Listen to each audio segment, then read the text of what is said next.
ಶ್ರೀ ಅಷ್ಟಮೂರ್ತಮ್ಮ ದೇವಸ್ಥಾನ, ಗುಂಡಮ್ಮನತ್ತ ಗ್ರಾಮ, ಕಸಬಾ ಹೋಬಳಿ, ದಳಸ್ನೂರು ಪಂಚಾಯಿತಿ, ಶ್ರೀನಿವಾಸಪುರ ತಾಲೂಕು, ಕೋಲಾರ ಜಿಲ್ಲೆ. ಭಕ್ತ ಮಹಾಶಯರಲ್ಲಿ ವಿನಂತಿ. ಕೋಲಾರ ಜಿಲ್ಲೆ ಶ್ರೀನಿವಾಸಪುರ ತಾಲೂಕು, ಕಸಬಾ ಹೋಬಳಿ, ಗುಂಡಮ್ಮನತ್ತ ಗ್ರಾಮದಲ್ಲಿ ಶ್ರೀ ಅಷ್ಟಮೂರ್ತಮ್ಮ ದೇವಿಯ ವಿಗ್ರಹಕ್ಕೆ ನೂತನವಾಗಿ ಮಾಡಲಾಗಿರುವ ವಜ್ರಾಂಗಿಯನ್ನು ಹಿಂದೆ ಸ್ವಸ್ತಿಶ್ರೀ ಕೋದ್ರಿನಾಮ ಸಂವತ್ಸರದ ಭಾದ್ರಪದ ಮಾಸ ಶುಕ್ಲ ಪಕ್ಷ ಚೌತಿಯಂದು, ಅಂದರೆ ದಿನಾಂಕ 7/9/2024 ಶನಿವಾರದಂದು ಭಕ್ತಾದಿಗಳಿಂದ ದೈವ ಪ್ರೇರಣೆಯಂತೆ ಅಮ್ಮನವರಿಗೆ ಸಮರ್ಪಿಸಲು ತೀರ್ಮಾನಿಸಲಾಗುತ್ತದೆ.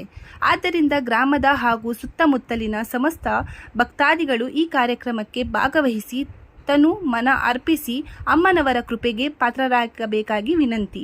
ಕಾರ್ಯಕ್ರಮಗಳು: ದಿನಾಂಕ 7/9/2024 ಶನಿವಾರ ಬೆಳಗ್ಗೆ 8ರಿಂದ ಅಮ್ಮನವರ ಮೂಲ ವಿಗ್ರಹಕ್ಕೆ ಅಭಿಷೇಕ, ನೂತನ ವಜ್ರಾಂಗಿ ಸಮರ್ಪಣೆ, ವಿಶೇಷ ಅಲಂಕಾರ, ಮಹಾಮಂಗಳಾರತಿ, ತೀರ್ಥ ಪ್ರಸಾದ ವಿನಿಯೋಗ. ಇಂತಿ ಗುಂಡಮ್ಮನತ್ತ ಗ್ರಾಮಸ್ಥರು ಹಾಗೂ ಸುತ್ತಮುತ್ತಲ ಗ್ರಾಮಗಳ ಸಮಸ್ತ ಭಕ್ತಾದಿಗಳು.